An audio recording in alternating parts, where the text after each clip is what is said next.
For 10 years, the Survey of Household Economics and Decision-Making has tracked the economic well-being and financial conditions reported by U.S. adults and their families. The survey collects data on how people feel about their family's finances to help understand the effects of broader economic trends over time. Conducted in October 2022, the latest survey reveals that 73% of adults were doing at least okay financially, meaning they reported either doing okay or living comfortably. The share of adults doing at least okay financially in 2022 was down 5 percentage points from 2021 and was among the lowest observed since 2016. This decline in well-being aligns with broader economic conditions during fall 2022, including inflation and stock market declines. In economically challenging times, relatively small, unexpected expenses such as a car repair or a modest medical bill can be a hardship for many families. When faced with a hypothetical expense of $400, 63% of all adults in 2022 said they would have covered it exclusively using cash, savings, or a credit card paid off at the next statement, referred to altogether as cash or its equivalent. The share who would pay using cash or its equivalent was down 5 percentage points from 2021 and back at its 2019 level. Consistent with widespread experience of higher prices in the prior year, most adults said that price increases had affected their family budget. Adults with incomes under $100,000 were more likely to say their family budget was affected a lot by rising prices, compared to adults with higher incomes. Black and Hispanic adults, parents living with children under 18, and those with a disability were also more likely to indicate that their budget had been affected a lot by higher prices. Most people took action in response to higher prices, especially through changing spending. The most common adjustments were using less or stopping using products, as well as switching to cheaper alternatives. Just above 1/2 of respondents reduced savings. Increasing borrowing, working more, and asking for a raise were less common strategies. These survey findings provide insight into the wide range of financial opportunities and challenges facing U.S. families at the time of the survey. More information is available in the report on the economic well-being of U.S. households in 2022. To view or download this year's full report and downloadable survey data, visit federalreserve.gov/consumerscommunities/shed.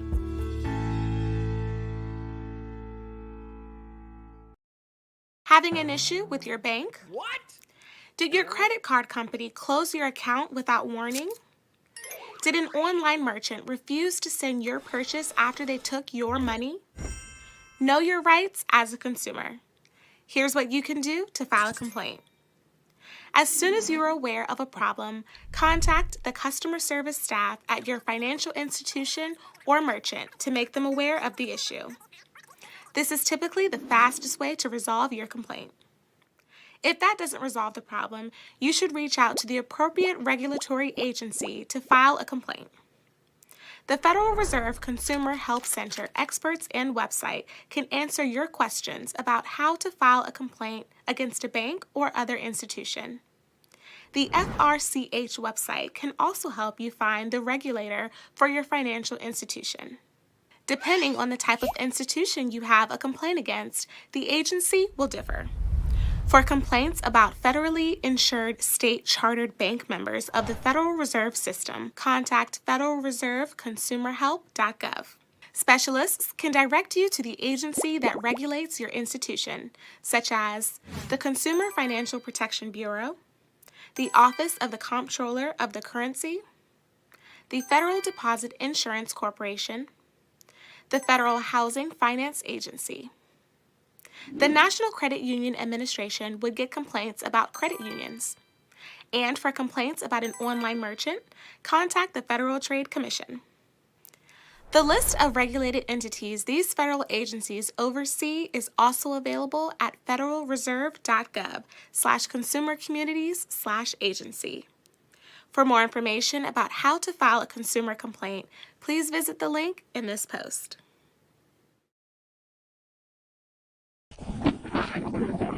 We are live at the Majestic Life polling station, and it is the last couple of hours of early voting, guys. So we want to make sure you all come out. There's no lines.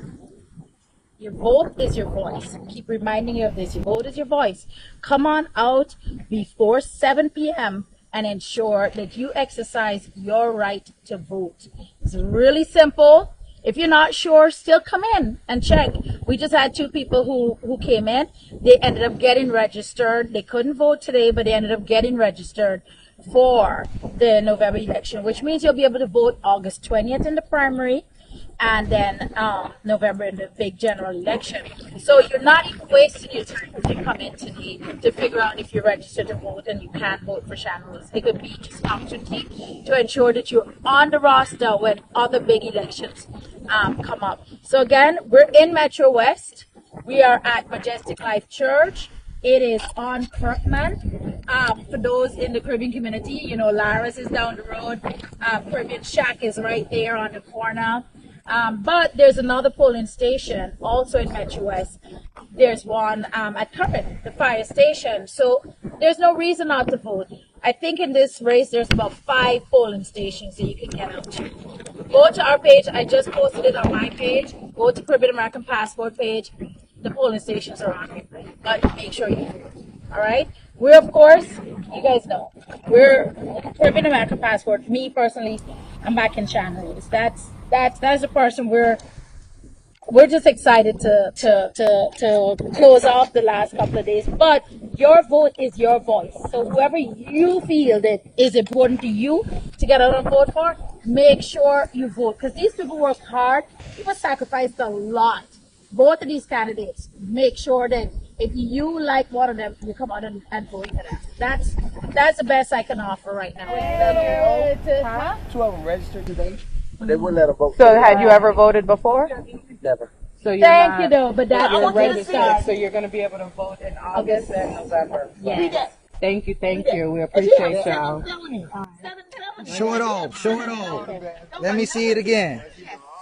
I'm late. I'm late with it. Hey, they active. They active. They voting, trying to make a difference. Trying to make a difference.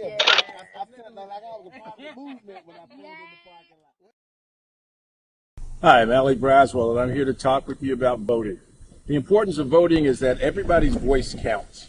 When we have an opportunity to come out and vote like on today, it's so important that your voice be heard. You know, one of the best things that we have is the power to share our opinion, elect our leadership, and to make sure that they represent our opinion. On today, asking you to turn out and vote. We want you to vote today on June 18th in this race, but we also want you to vote in August, and we want you to vote in November. John Lewis once said that the power of our democracy is fragile, and we must make sure that we use our voice to make sure that we educate people through our values, our systems, the things that we want done. So I'm asking you, it's important to come out and vote, so I'm asking you to come out and vote. I'm asking you to don't worry about the weather. It's 5 o'clock here today, but we got 2 hours to come out and make sure your voice is heard.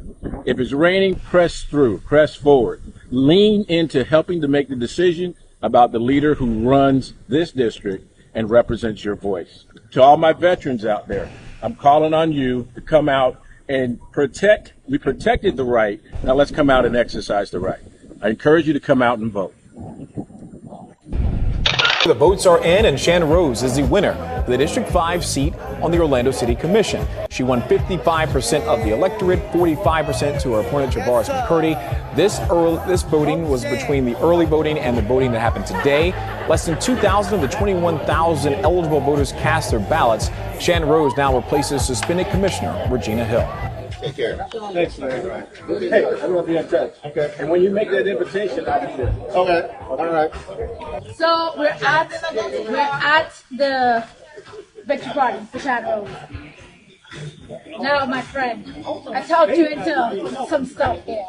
But So, yeah, you there were did. a couple of people who could have done what was needed. Well, you know what? It's been such a great opportunity to work with such a rising talent. Shan Rose is going to be that type of representative that we can count on to take it forward and not just be a messenger, but to be an activist for the community.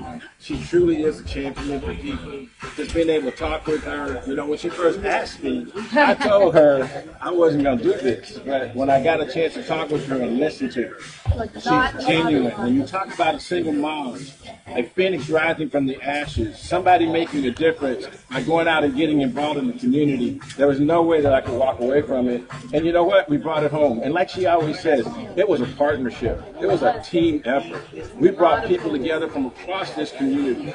You see, it's important when you can get people, R's and D's and independents, to support a candidate. And that's what Shan Rose did this time. Sure was. I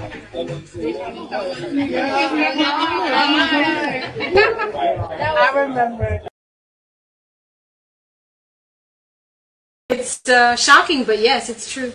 Well, let me put you at ease in a way to say something. Okay. I've seen a flip. And right now, the folks who are the ones who were the volunteers, the ones who did the back end work, that lifted people, are a lot of times now the ones who are still in the game and making that difference in leadership. Because coming out of COVID and all of that, when a lot of folks have disappeared off the scene, the volunteers and the ones who pushed on the grassroots are still around. You have to now figure out, are you a leader, Millie? And I can tell you, we've worked with you, you are, right? It's just as a collaborative style. Right. Talk to us just a little bit about your journey. So, so I owned my own company that had nothing to do with politics. I was in the neuropsych evaluation space. I worked with attorneys and doctors to figure out how folks were, how they were functioning. But when the 2016 election happened and Trump got elected, I got very angry. And I became an activist. At first I started off as a very, angry, I've got to make a difference kind of activist. And very quickly I realized there weren't a lot of leaders in that space. I began to work with Women's March. I became a Women's March leader. I worked with Indivisible and other organizations. I did marches and die-ins and showing up at elected's office and really all of the anger about what was happening in this country. And at one point I realized that's not enough. We actually have to get the right people elected. We have to get them into office. And so while, as I was saying to you before, I'm a very introverted person, I like being behind the scenes, I also realized that I had a talent for getting people organized and getting them excited and getting them to work together. And that was something I could translate into politics. Yes. So in 2017, Andrew Gillum discovered me when he came to one of my events and he said, I'd love you to work on my team. And I said, oh, no, you don't understand. I don't know anything about politics. I'm just a very pissed off Boricua. And he said to me, that's why I want you. And so I'm pretty much self-taught. I found out that I really love everything that is data and strategy. And so I tried to lead from that. I tried to lead by combining the talents of organizing with what data can tell us about how to strategize to get someone into office. And so I like that. That's been my journey. That's been my journey in politics. Wow. So talk to us about because remember, for us, we're going to have people from the Caribbean watching. We're going to have Boricuas watching. How do you not, because our culture, we're taught to think before we speak a lot of times and all of that. And I've worked with you now, so I know you speak, you do this. And so this is a lesson now for folks who want to transition into leadership. Just give us a tip from you. Because grassroots to leading, that's a huge jump. Yeah. And in style as well. So it was a hard-learned lesson. I worked on the Gillum campaign as a grassroots leader. I actually helped build a statewide volunteer organization for him. And we won the primary. And the first county that came for Andrew Gillum was by Puerto Ricans in Osceola County. I used my anger and my passion to allow me to speak. And then when we got into the general, the folks from Washington came down and they basically parked all of the volunteers and all of the people that had done all this work. And so I got quiet again. Because you thought experts were in the room. I wasn't good enough. And so there were many times when I watched them do things, them coming from Washington, that I knew were wrong for the communities, and I wouldn't speak up. And we lost that general. And so I learned the value of being intuitive in your leadership and in your understanding. So I think the tip that I would give is, I think mostly speaking from the experience of a Puerto Rican, coming from the Caribbean, we sometimes, particularly women, think that we should be quiet and that we shouldn't say what's on our mind unless it's in a group that we kind of know everybody. Feel safe. And we have to understand that we have talents as women, as Caribbeans, that are so important in this space, in the political space. When you think about it, Black and brown, Hispanic, Caribbean, African American, all of these make up the Democratic electorate. Sure do. And we're not using our power because we're not using our voices. So what I would say as advice is, even if you think, que vas a meter la pata, that you're going to make a mistake in what you say, speak up. Because it could mean the difference between getting someone like Andrew Gillum into office as a governor versus someone like DeSantis. Absolutely. And, I am going to ask folks, and I'm going to close on that piece. Tell folks how they can follow you, because if you don't have a page, I hope you have a page that people could follow you, because we need more leaders. Thank you. We need more leaders in our space. So I mostly use Instagram. I'm Millie Rafael, so it's MILLIERAPHAEL. So my content is both political and personal. In my spare time, I enjoy helping folks with all things relationships. So I'm also a certified relationship coach, which is another way I've learned to take my voice and help people use theirs in both emotional and physical intimacy. And I've combined that with my political work, because both of them are about power, both of them are about speaking up and being seen. So that's my page. Oh, thank you.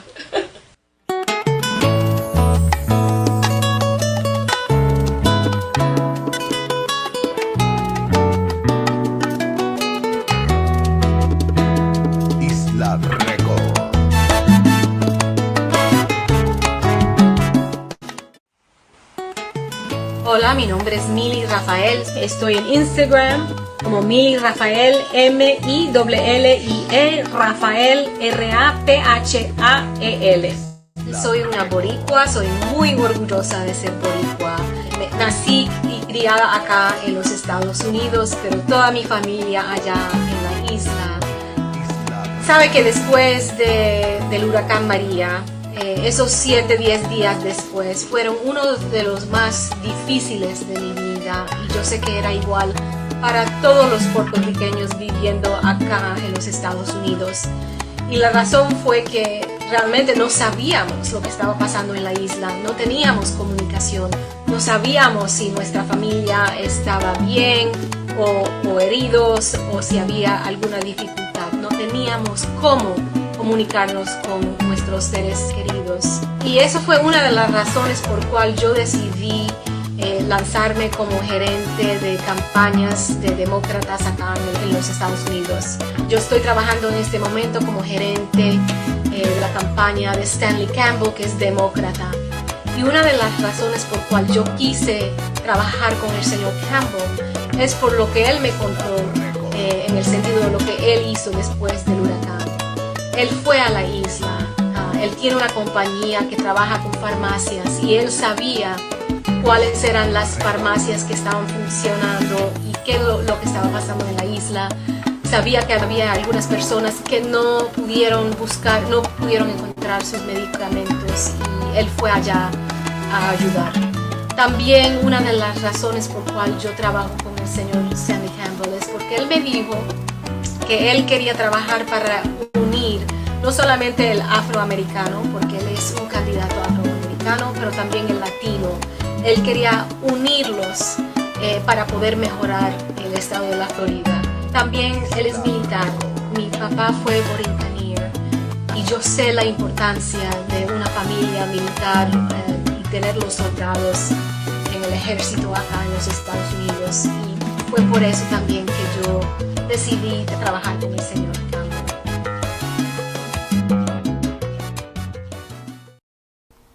Hello, FEA retirees.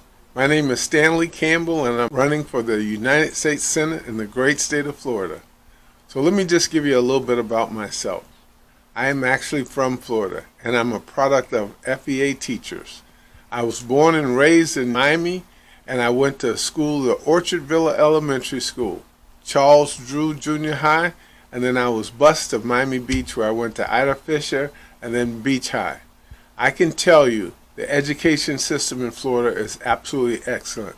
However, Florida teachers are 50th out of 50 for being paid.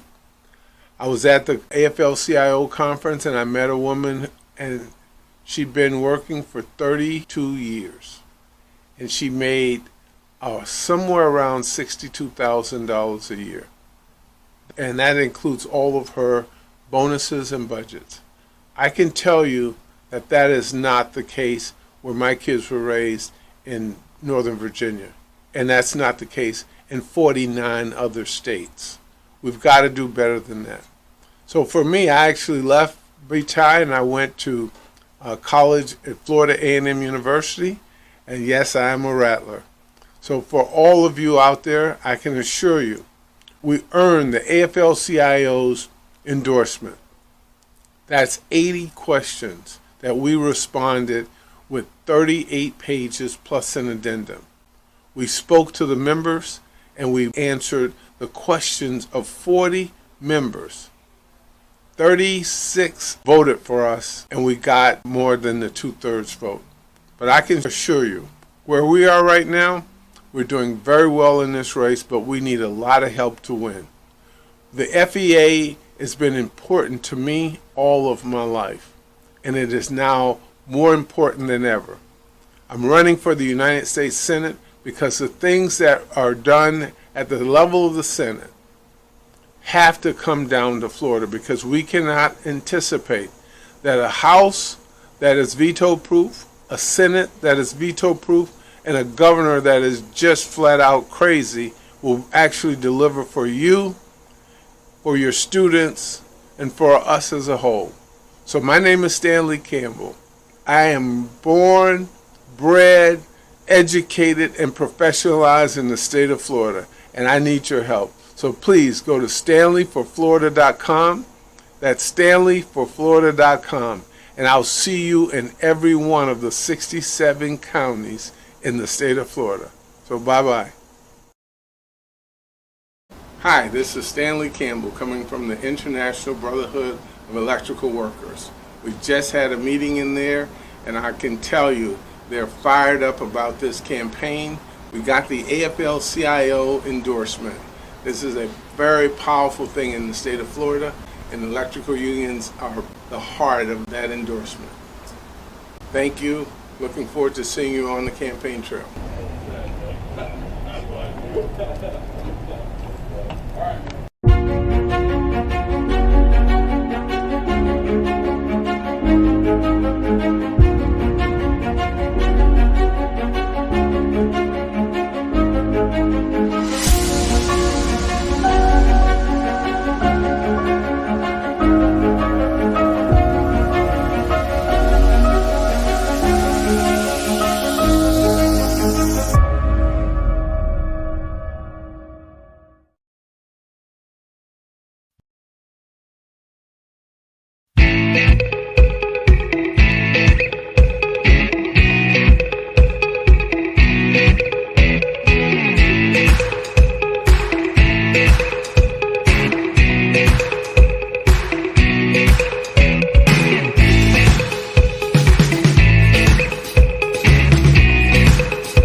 vacation on the west end of St. Croix, visiting a seaside restaurant called the Beachside Cafe here at Sandcastles on the Beach. The atmosphere is just wonderful. You just feel very welcome when you're here. Hi!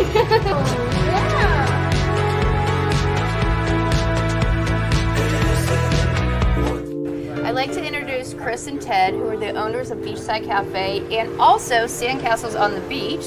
This is amazing! Thank you. Sandcastle on the Beach is quiet and friendly, relaxing. I often entertain guests, and this is the one place I always try to bring people. Tell us a little bit about the hotel. Well, the hotel is a 25-room hotel. We have 10 different room types within that. We also have, of course, our greatest asset, the ocean out there, which our side of the island is very calm typically. So it's the best swimming beach and also great for snorkeling. And just walking, doing a nice walking beach tour. Absolutely. Yeah. Best beach access is right here, so we love them. And we're also fortunate we have just up the way Sandy Point National Park, and then Frederickstead Town is just a mile away. Mm-hmm. And so we're really fortunate to be in this perfect spot.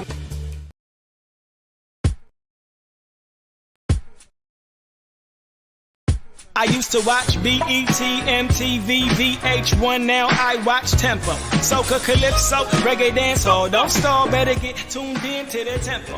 Don't have cable, they got an app. Go to your app store, download that. Whether it's tourism, cuisine, or the social scenes, if it ain't Tempo, it's a rap. Who got the Caribbean views? Tempo. Mr. Latest in Caribbean news? Tempo. You tryna cook Caribbean food? Tempo. You know they got the music videos too? Tempo. Who got the Caribbean views? Tempo. Mr. Latest in Caribbean news? Tempo. You tryna cook Caribbean food? Tempo. You know they got the music videos too? Tempo.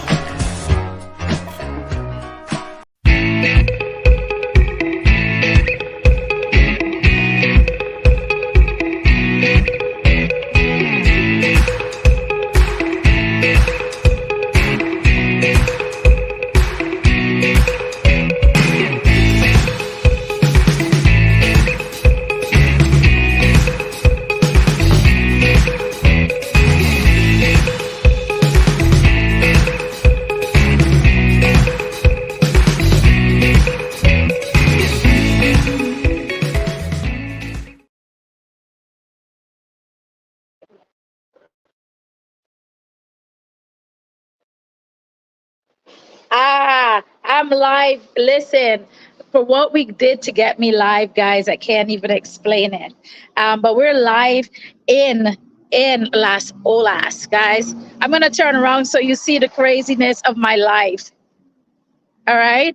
So we've been traveling. We started in New York City this weekend, and I'm here to just talk about things that matter to the Caribbean community. And so voting matters, but I'll also tell you that Buju Banton show, Long Walk to Freedom, that happened on Saturday and Sunday at the UBS Arena in New York City is important to our life as well.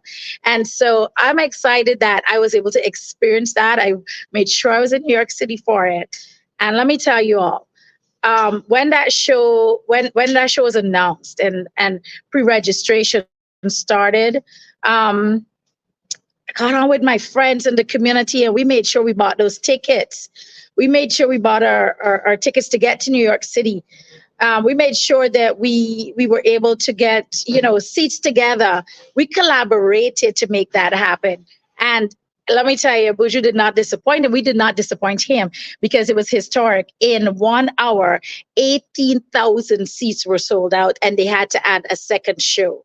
And for those who were in that audience and grew up with Buju Banton and grew up in that moment, it was powerful.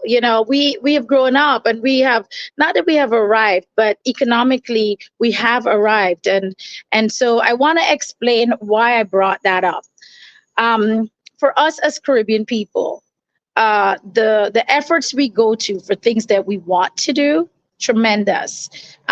We were also at a hotel, which was at $500 a night. And the amount of folks who were in there that were going to that show tells me that economically we have a lot of power. And so I want to translate that now to voting. And let me just say this: support the candidates. I talk, you guys see on the top of our show, we talk all about Stanley Campbell and all of that stuff. We're filming with him in here. He's in there. But because we have what we have, we can offer what we can offer as support, and we can make sure we get his message out. But for those of you who want to know how you can help any candidate because you feel a bit powerless, let me tell you, just like so many of you are making arrangements to go to see Buju at different places and to go on things that matter most to you, voting is your voice, and it should matter to you. And so we're asking you to make sure you support through monetary, through volunteerism, through just showing up for candidates. You support the people that are out, as we would like to say, in the arena. And so it does not matter if it's Stan Campbell. That's the candidate I like. But find a candidate. And don't also tell you in an area that votes blue already, so your vote doesn't matter.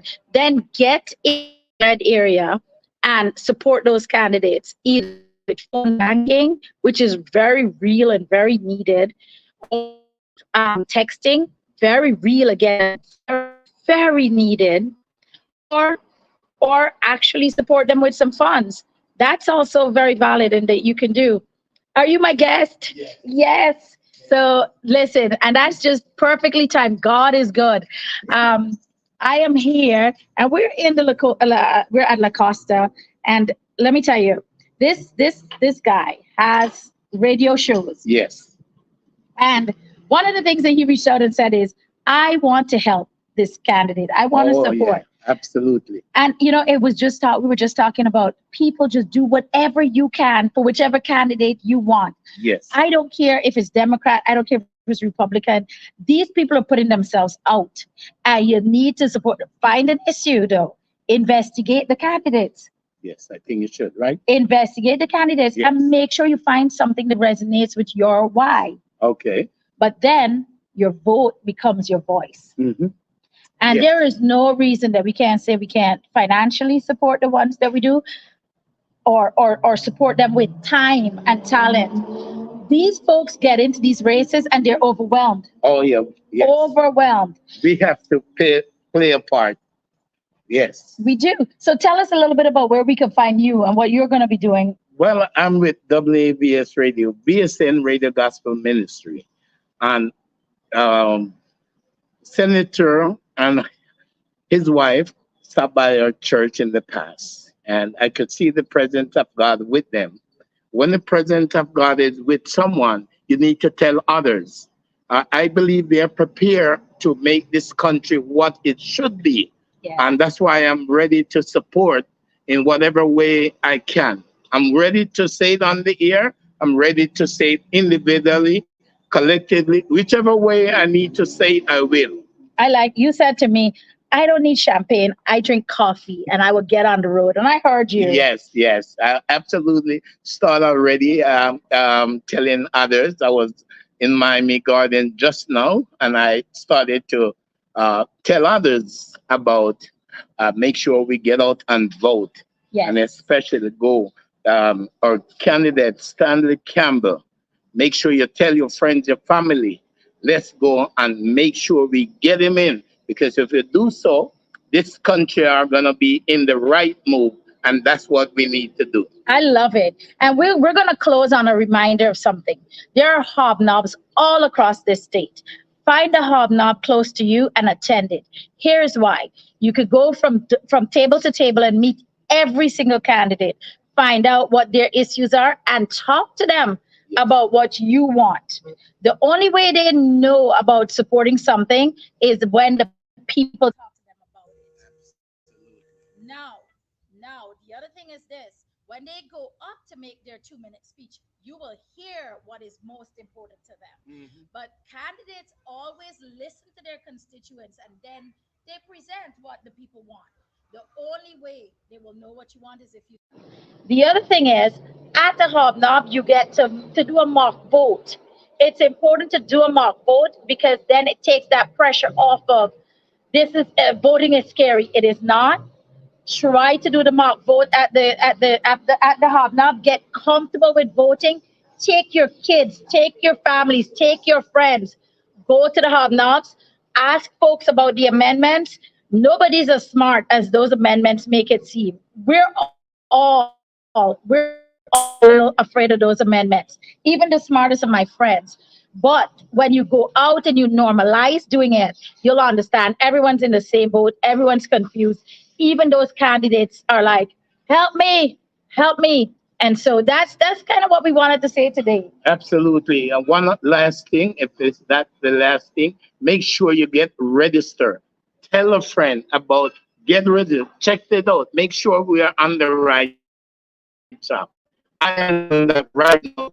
Ask, do you register and get to that website or speak with someone to get your name and your social security number in so that you could know that you are ready to vote. I love it. Thank you for being my guest. Absolutely. Thank you. And back to you, Anthony, in the studio. We're here again in Las Olas. We'll be here all day. And then we're actually going to a vigil in honor of John Lewis at Sistrunk. And later today, we'll still be at La Costa out in Las Olas because the union is coming over here. So this is a full day for us. We're traveling behind the Stanley Campbell campaign. They're doing a docu-series about him. Everyone in the bar is hushed and being really nice. We just again, Florida is a great state, and it's time that we all get out to vote to save it. Thank you.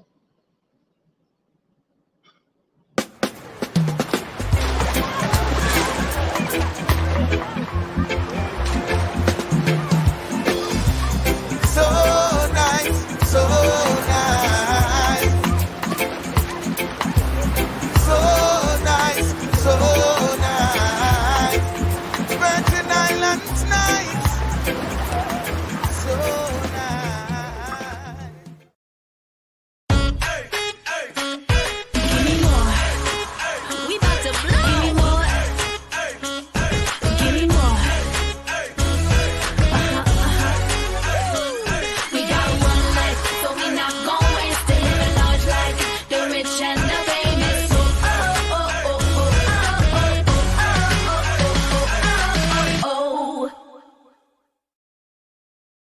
My fellow Americans, I want to speak to you tonight about the need for us to lower the temperature in our politics. And to remember, while we may disagree, we are not enemies. We're neighbors, we're friends, co-workers, citizens, and most importantly, we're fellow Americans. We must stand together. Yesterday's shooting at Donald Trump's rally in Pennsylvania calls on all of us to take a step back. Take stock of where we are, how we go forward from here. Thankfully, former Trump is not seriously injured. I spoke with him last night. I'm grateful. He's doing well, and Jill and I keep him and his family in our prayers. We also extend our deepest condolences to the family of the victims who was killed. Corey was a husband, a father, a volunteer firefighter, a hero, sheltering his family from those bullets. We should all hold his family and all those injured in our prayers. Earlier today, I spoke about an ongoing investigation. We do not know the motive of the shooter yet. We don't know his opinions or affiliations. We don't know whether he had help or support or if he communicated with anyone else. Law enforcement professionals, as I speak, are investigating those questions. Tonight, I want to speak to what we do know.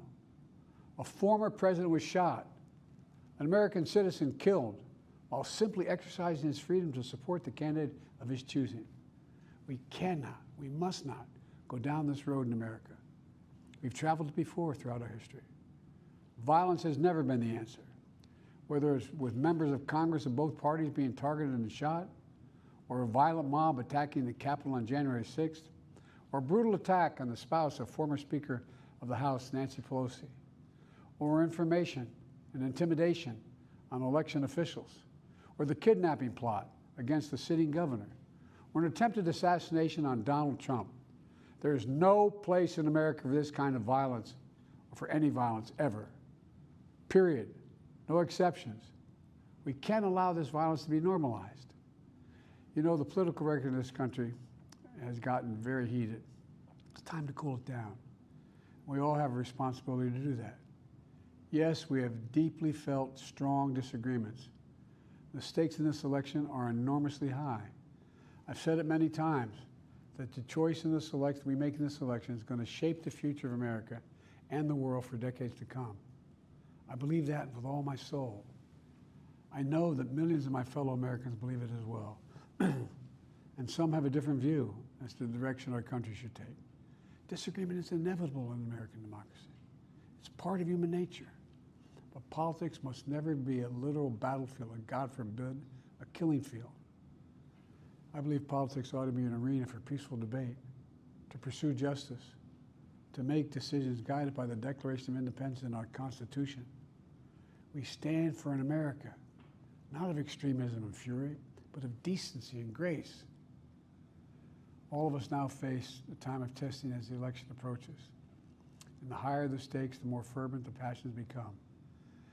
This places an added burden on each of us to ensure that no matter how strong our convictions, we must never descend into violence. The Republican convention will start tomorrow. I have no doubt they'll criticize my record and offer their own vision for this country. I'll be traveling this week making the case for our record and the vision, my vision of the country, our vision. I'll continue to speak out strongly for our democracy, stand up for our Constitution and the rule of law, to call for action at the ballot box, no violence on our streets. That's how democracy should work. We debate and disagree. We compare and contrast the character of the candidates, the records, the issues, the agenda, the vision for America. But in America, we resolve our differences at the battle box. You know, that's how we do it, at the battle box, not with bullets. The power to change America should always rest in the hands of the people, not in the hands of a would-be assassin. You know, the path forward through competing visions of the campaign should always be resolved peacefully, not through acts of violence.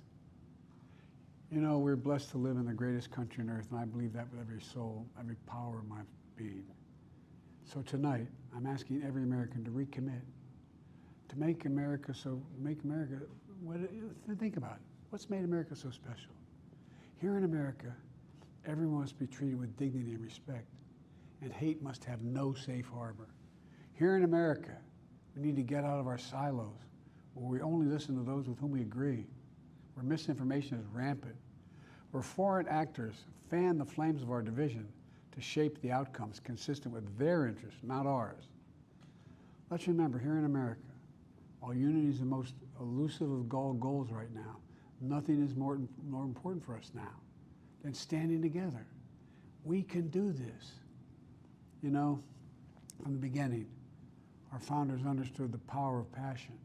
And so they created democracy that gave reason and balance a chance to prevail over brute force. That's the American we must be. An American democracy where arguments are made in good faith. An American democracy where the rule of law is respected. An American democracy where decency, dignity, fair play aren't just quaint notions, but living, breathing realities. We owe that to those who come before us, to those who gave their lives for this country. We owe that to ourselves. We owe it to our children and our grandchildren. Look, let's never lose sight of who we are. Let's remember we are the United States of America. There is nothing beyond our capacity when we do it together. So God bless you all, and may God protect our troops. Very difficult challenges, but there are also challenges that comes with opportunity. I intend to work closely with my colleagues to work through these issues such as healthcare, housing, elderly care. My mom currently is suffering with some memory issues, and so I understand how difficult that is for those people who have to deal with aging parents. It's a very daunting task. And the thing is, there's no support system in place. We, like most people here, receive zero assistance or resources from the government to deal with our elderly parents. It's very frustrating because I know stateside there's a whole plethora of services available to assist families with situations like mine. The pain I feel, and thank God I'm able to financially take care of it myself, me and my family, but look at those people who don't. which is the majority of us. The government needs to step up now, where my colleagues and I would be working towards pushing great public policy that would assist families that have issues dealing with elderly care. Healthcare is a completely separate headache to have, but it's an area that I'm an expert in because of my background in health. I was the acting director of mental health for a year. So I know the challenges that families deal with family members who have mental health issues. I understand the laws and the restriction that prevent people from just doing what they want to do, because the laws need to be upgraded so that families have the assistance they need while we preserve the rights of these individuals. That's very key. They do have rights, and we have to respect those rights. But at the same time, as a society, we have to protect society from people who might harm us. So there's a balance that we could work on to make sure that we could coexist. Families get the help they need, patients get the help they need, and the respect that that person should have, because it's not their fault if they have a mental illness. We tend to demonize people because, they're sick, but really it could happen to any one of us. So we should be sensitive to the fact that they're not aware of what they're doing half of the time. And so with proper medication and monitoring and therapy, they can become at least reasonable enough to coexist in society. And so, but there's some challenges there, and we need the professional staff in place to do so. I struggled at mental health to get the staff in. We had one psychiatrist, and she was at retirement age when I got there, and it was difficult for her to increase her load anymore. And all the other caseworkers that go with it, another decline in resource that we desperately need. The bright side to all this is we were awarded $900 million to rebuild our hospital on St. Croix. St. Croix has a unique opportunity, a transformational opportunity to use that money to develop a healthcare system that will enhance the community participation in healthcare. Right now, the community, if there's a serious medical emergency, they leave because there's no resources in place.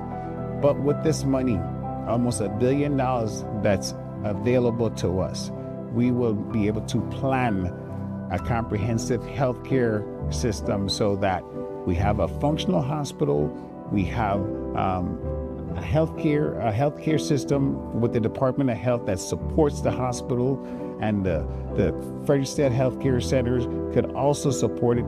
It could be done where it's an integrated care system, and we wouldn't have to be running on a plane every time something happens to get healthcare. We have the money now. We need the resources allocated so that we can get the proper professionals here, and they need to feel comfortable that the system will work. This takes planning, and with the help of my colleagues in the Senate, we will put together this, and it will be done. We just need to keep the money on St. Croix for this particular plan. It is allocated for St. Croix. It should be spent solely on St. Croix, so our healthcare system could be a comprehensive state-of-the-art healthcare system.